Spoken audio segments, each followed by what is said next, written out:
स्वामीनाथ कल ब्याह 3 दिन के छुट्टी दिया स्वामीनाथ के देला। आज के दिन में अपना महल में कभी लौट कर नहीं एला। आज के दिन में 13 रोज बीत गेल अखन तक लौट कर नहीं आए। कहाँ गेलो नहीं गेलो पता नहीं। लिया आवाज लगा छे अपना महल में जा रहल छे।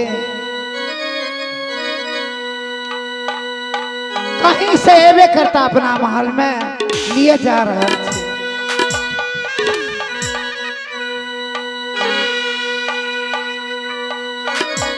हेलो हेलो चेक हेलो लिए इस समय में अपना महल में जाइए। हेलो भाई बताओ ना ये साउंड भाई बताओ हेलो हेलो राधा ये को ये कोठा लिया दिया हुआ पिया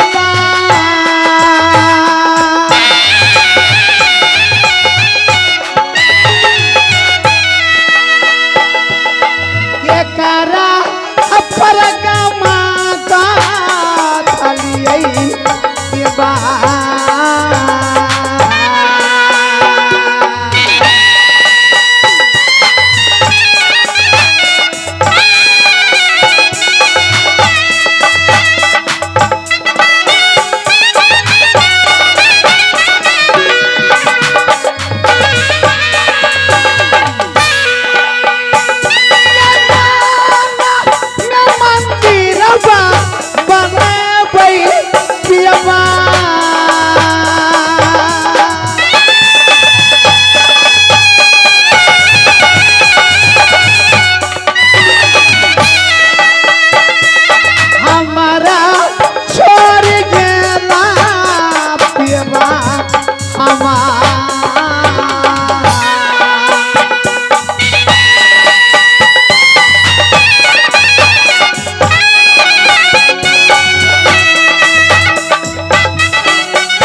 भगवान लिए इस समय में स्वामीनाथ के चिंता छोड़कर अपना महल में जा रहल छे। माँ के सेवा बजाय नागरिक समाज के सेवा बजाय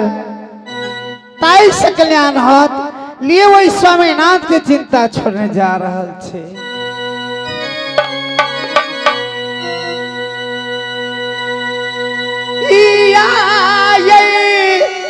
रातिया मैया बगा मैया बैह मन मोहा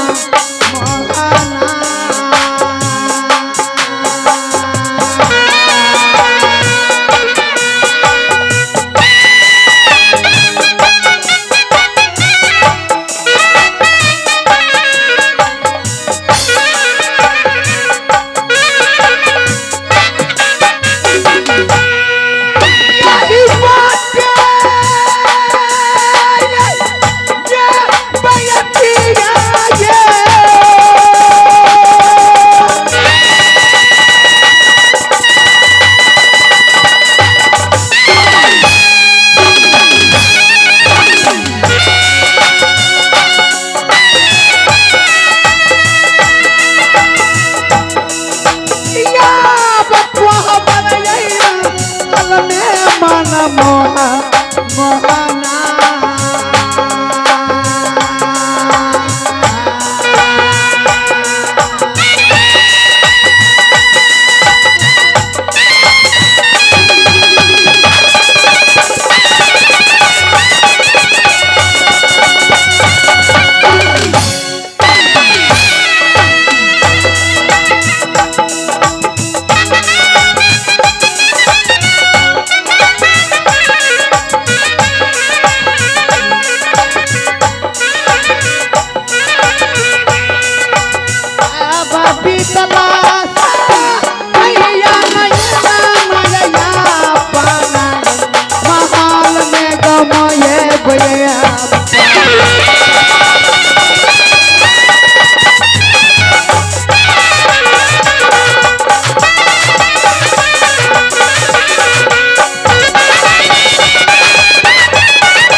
ई दुनिया संसार में हम कते नहीं जेबे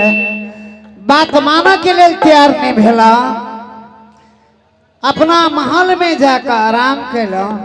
फिर दोबारा स्वामीनाथ के देख रहा थी कते नहीं अपना महल में ताई दुआरे उनकर सुरता छोड़ कर अपना महल में जा रहा थे ये मास्टर साहब लिए कोई एता ना तहाँ तो कहते रहे कि गेटे पर होता हाँ गेटे पर लिए जाए छे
ये भैया ये मंत्री साहब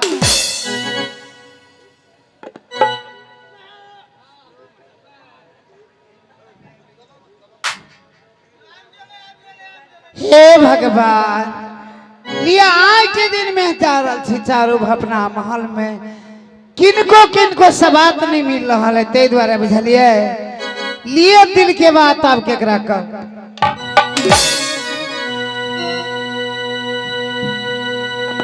नहीं नहीं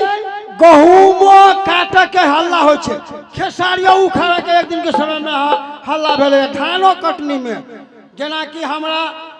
गुठी स्थान में बहुत जमीन रहे तो ये नहीं तो लूटो पे हल्ला हो छे महारानी जी के पास दरल थी तो लट लट करिया छट छट केला करे जा छा को समय ना तो लट छोड़ी पट गए के लट छोड़ी पट गए पेड़ा हट गए छड़ा फेंक गए टुकड़ा तोड़ गए टुकड़ा कर गए सड़क कर गए फटका कर गए बुढ़वा पड़ गए हमरा मूर्ति बउआ मूर्ति Ramaji rib rib rib rib बसती हमर डोका तिमल घुसे छी तब डोका तिमल हम दुनू भाई तब पटना जाए पटना तो टूटा गहना लाई पटना तो टूटा गहना सास ने गहना तो धमकाई सास ने गहना तो धमकाई परी अदौरी तिलौरी तुम रौरी तेरा तेरा हर पारा बखोई को नहीं वो बड़ाई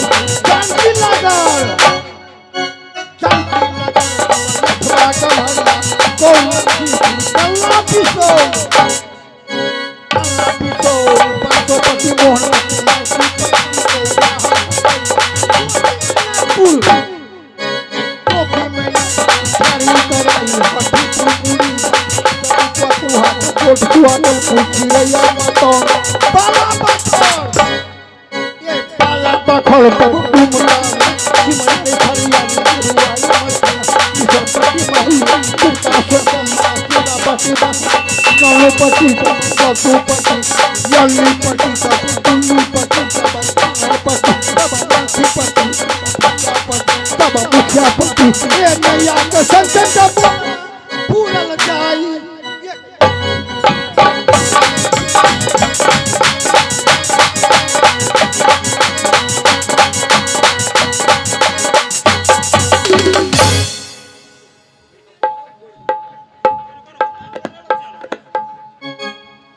हे बउआ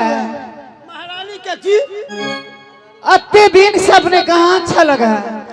एते दिन से कत छलिए देखलिए ई गामे गामे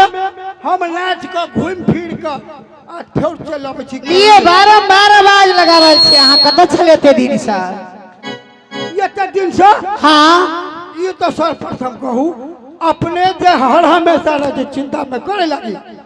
हम जाइ छी अपना काम ले जे काम ले अपना रहै छी वही बेकार में हम रहै छी ने ये बउआ महारानी जी अखन के समय एहने है हाँ जे आश्रम चलवे वाला के जी घर से बहरा तक हमेशा चित्ते हाँ से तो रहै छी महाराज अब अहाँ के धिया पुता की करत केकर धिया पुता की करते कोनो था नहीं बुझलिए हाँ ते द्वारे हमेशा चिंता में रहे छे लिए अपना महल में जाए छे अहाँ खरे ड्यूटी बजाओ महारानी जी एक पति के चलते विरोध रह छी हमेशा करे कखनी हंसै छी कखनी बजै छी थाहे ने पबैत रहै छी लेकिन अहाँ के सास सुनेना रे केतबो खर्रा बरनी के मार मारिया महारानी जी बूढ़ी मलकान के ननद आकर मन के अपने टहल में बराबर रहो हे मंत्री साहब जी लिखिए अहाँ ड्यूटी में रह जा रहे छे इस समय में हाँ हाँ अपना ड्यूटी में रहो सया बयखिया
भगवान लिए आप मास्टरों साहब भेलखिन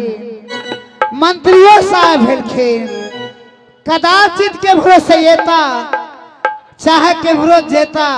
तो मंत्री साहब ड्यूटी बजाय लिए इस समय में अपना महल में जा रहा थे।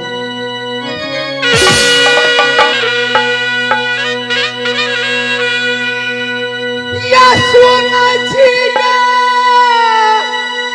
या बात माना मोहना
कैसे बोलोगे तोरा कथी बजबै छौ से हमरा कान फाड़ दे लगा हैं कथी बजबै छौ से हमरा कान फाड़ दे लगा हम पिठी बोलबे छी अरे कान ना एकर पीढ़ी के आवाज सब गोरा सुनैत रह बजाबो लोक ना बुझै छै बजाबो ना तू बजा थोड़ा सा हम खराब लोग छी ना महारानी जी की गलती यहाँ हुआ गेली मंत्रियों सब आ गेल